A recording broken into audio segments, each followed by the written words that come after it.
just thinking ahead now for Central while we're on the subject of the Bobcats. So, what are you seeing? What are your thoughts on next season for them? As they move back into 2-6A where they belong with the Odessa, Midland, Abilene schools, and also Friendship.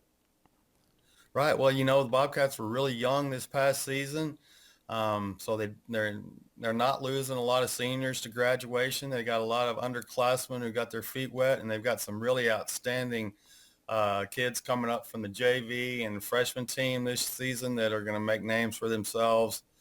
And they're so excited to be back in this district that they used to refer to, and a lot of people still do, as the Little Southwest Conference, for obvious reasons. And so, it just didn't make much sense for them to be in that Metroplex heavy district like they were these past 2 years.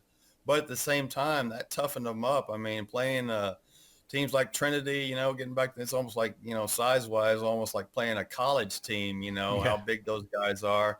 And so, it's going to be fun to see. I mean, I expect the Bobcats to be right in there in the thick of things, contending for that District 2-6A championship with Perman and Midland Lee, and Abilene High will probably be pretty decent too, and some of the others. So, really excited to see how the Bobcats do this fall. One thing we saw from Lakeview is we saw quite a really good amount of improvement once they made that move from the UIL. So, from what we saw last season going forward, what's kind of your prediction for the Chiefs for the 2020 season if that does, go as planned? Right. Yeah. They were just in over their heads, really playing against a 5A competition when they were in the 4-5A district. But um, now at the 4A level, they're more on a level playing field, so to speak, with these teams. I think they're going to close the gap with some of those teams that are the top teams in the district. This coming season, it won't be easy to replace a guy like Johnny Espinosa, who I was just talking about, who did so many great things on both sides of the ball. You'd like to, a school at the 4A, 5A, or 6A level, you'd like to have your guys not have to play both sides of the ball, but Lakeview doesn't always have the depth to be able to, or typically doesn't, I should say, have the depth to be able to do that. So they had to use their best athletes on both sides of the ball as much as possible. But yeah, I think they could, I wouldn't be surprised to see them, finish second or third in the district, and hopefully, win a by-district game and see what they can do after that. Yeah, there'll definitely be a lot of fun to see how they're going to do this season. I want to also ask a little bit about some of the smaller schools here in the Concho Valley. We saw the Wall Hawks, of course, have another phenomenal year. They've kind of been doing that overall over the entire decade. What do you see from the Hawks going forward here coming into 2020?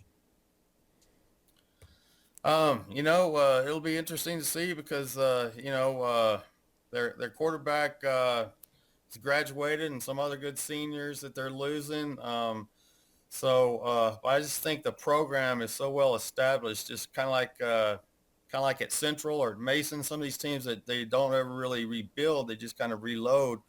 But they've definitely got some big shoes to fill to see, if they can, they've set the bar so high over there at Wall, but I don't see them having much of a drop off, really. I mean, Houston Guy always, and his staff, they always have those guys ready. And, so I think it'll be another great season for the Wall Hawks, and they're going to be,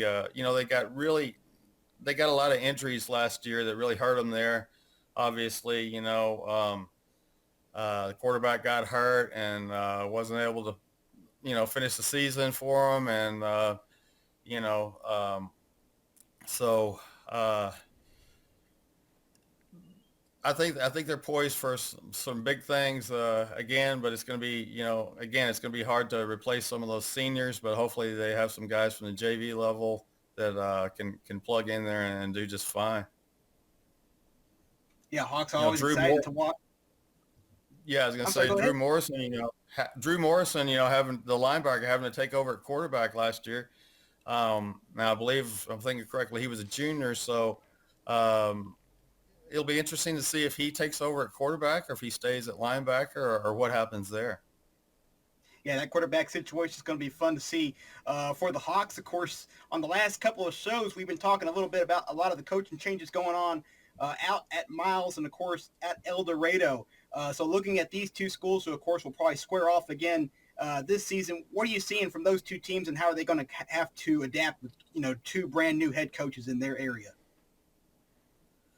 Right. Yeah, there's always a little bit of a learning curve naturally when you have a new coach come in and maybe a little bit different philosophy on things and all.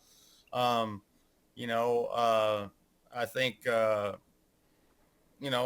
Eldorado, I think John Long with, his experience, offensive line coach at last 3 years at Waco Midway, they were in a state championship game at the 6A level during his tenure there. And he was, before that, he was offensive line coach for 3 years at Central. And um, I think he's going to be a great, this is pending approval by the school board tonight, actually, but it looks like it's pretty much a done deal. So I think he's just going to, pick up where they left off, so to speak, last year. And Miles, I think there's going to be a lot of excitement with a new coach taking over there, and Coach Wilhelm. He's done some really good things in his career, and so I think the Miles will be definitely one of the top smaller school teams in the area probably this season.